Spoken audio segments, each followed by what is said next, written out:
يا مساء الحب والسعادة على الناس الحلوة بزيادة. لو أول مرة تشوفوني ياريت تشتركوا في القناة عشان تشوفوا كل حاجة حلوة أنا بعملها.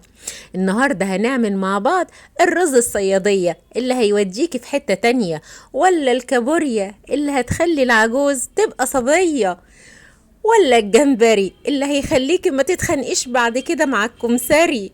يلا بينا نشوف هنعمله ازاي. انا لقيت مامتي حبيبتي جايبالي شويه كابوريا وشويه جمبري، فقلت بقى ايه لازم اعملهم الاكله التمام. الجمبري كان متوسط، ولا هو كبير قوي ولا صغير قوي، علشان اعرف اقشره واقليه في الخلطه السريه. وكمان كانت الكابوريا حلوة خالص برضو، متوسطة، ولا هي كبيرة ولا صغيرة، معاها التوابل بتاعتها، الكمون والملح والبابريكا والكركم والكاري، حلوة خالص. وما ننساش كمان الليمون، حاجة مهمة خالص، ومعاها شوية البصل والتلات اربع فصوص التوم. وما ننساش الرز بتاع الصيادية. تعالوا بينا نشوف هنعمل ازاي. احنا قشرنا الجمبري وسبت حتة كده من ديله علشان ابقى اعرف امسكه وانا بقليه. بس ما تنسيش تشيلي العمود بتاع الرمل، لازم ضروري عشان وانتي بتاكليه ما يقرمش معاكي. نسمي الله. طبق غويط وهنحط كوباية صغيرة من اللبن. تمام كده. وهنحط بقى البهارات اللي عندك، ملح وكمون وكاري وكركم والشطة والبصل بودر والتوم بودر والزنجبيل والتوم. هنهريه جامد علشان يدوب في الخلطة خالص. والخلطة الجميلة دي هنقلبها تقلبتين حلوين كده. قبل ما نحط الليمون لازم في الخلطة دي نحط ليمون عشان زفارة الجمبري. نحط ليمونة كاملة حلوة كده، عصرة جميلة من ايديك الحلوين، نص الليمونة الاولاني وكمان نص الليمونة التاني. ونقلب برضو الخلطة جامد علشان يتجانس الخليط مع بعضه. حلوة خالص. هي دلوقتي جاهزة اللي انا حط فيها الجمبري. هجيب الجمبري واحطه على الخلطة.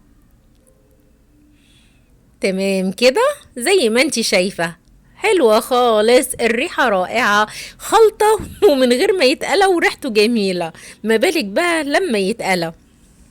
هنقلبه جميل كده ونحطه على جنب لغاية ما يتشرب الخليط كله.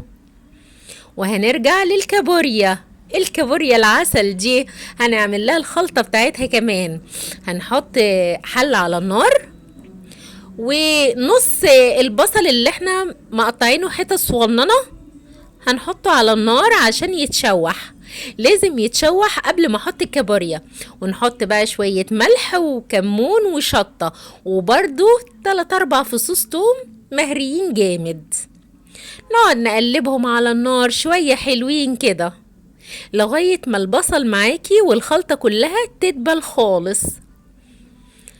هتقعدي تقلبيهم ويتشوحوا. تمام كده. في بعض الناس ممكن ان هي تحط الكابوريا على الخلطة دي وتتشوح معاها، اما انا بفضلها انها بعد ما تتشوح احط المية، وبعد ما تتغلى ابقى احط الكابوريا. فعلا انا عملت كده.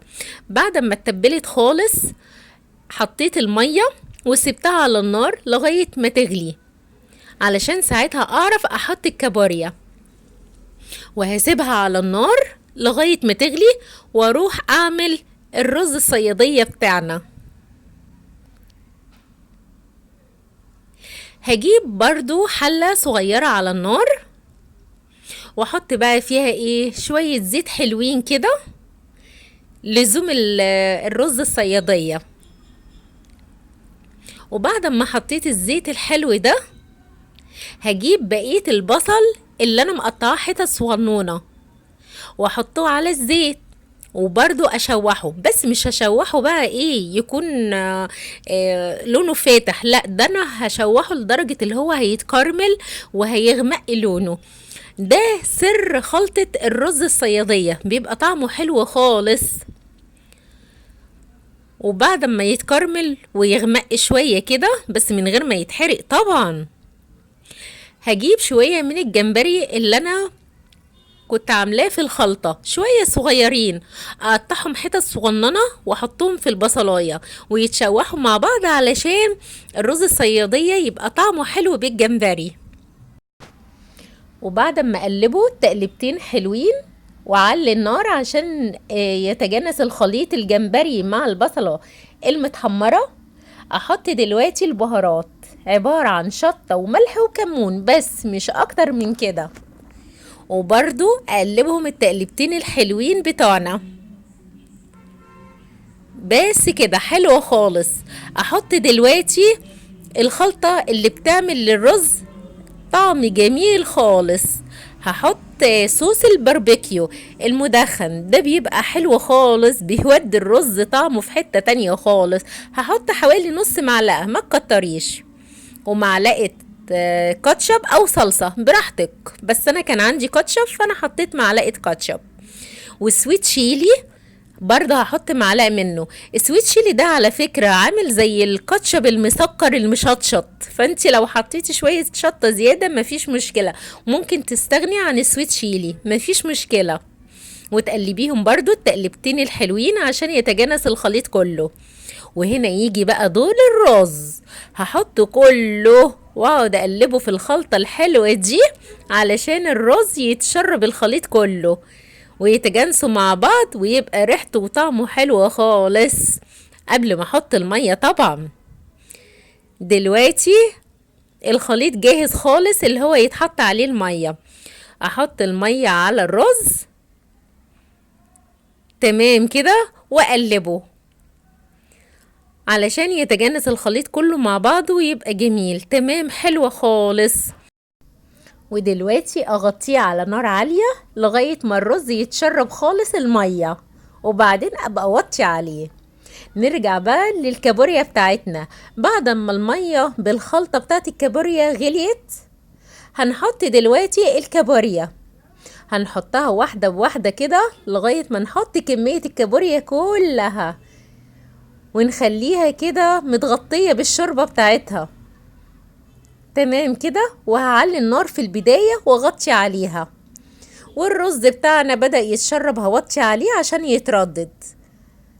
والكابوريا برضو هحط لها نص ليمونة علشان الزفارة بتاعت الكابوريا، وهغطيها لغاية ما يستووا.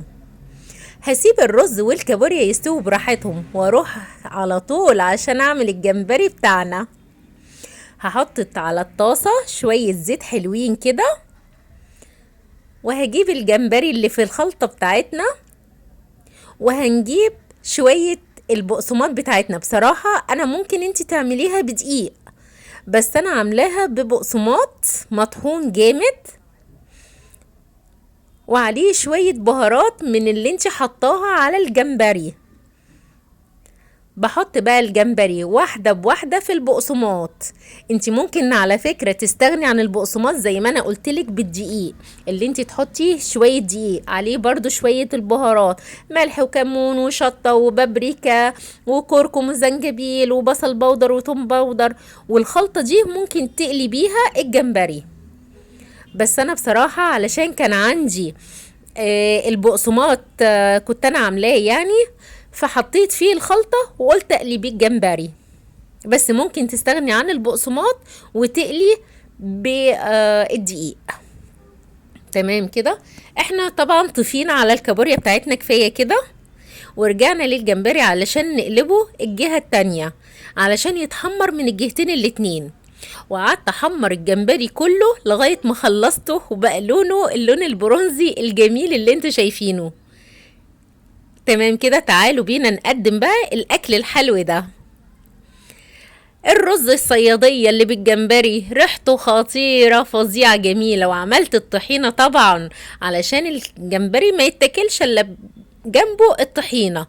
وطبعا الكابوريا الحلوة بالشوربة بتاعتها، واو ريحتها خطيرة فظيعة. دي بقى يعني هقزقزها في الآخر، يعني لونها شوفي يعني اللون الأورنج الجميل ده، لونها حلوة خالص، ولا ريحتها بألف صحة وهنا بجد، حلوة خالص.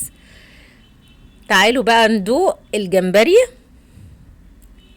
ريحته حلوة خالص، مقرمش وطعمه حلو وجوسي من جوه يا جماعة، والله طعمه حلو خالص. الخلطة فظيعة فظيعة رهيبة. ولا الرز جميل جميل جميل في منتهى الروعة، في منتهى الجمال بجد. الأكلة دي معمولة بحب، عشان كده بجد طلعت حلوة خالص، بألف هنا وصحتين. يا ريت تعملوا الحاجات الحلوة دي لحبايبكم عشان تفرحوهم، واستنوني مع أكلة جديدة وطريقة جديدة من مطبخ كوكي. مستنية اللايك بتاعكم وتعليقاتكم إن شاء الله.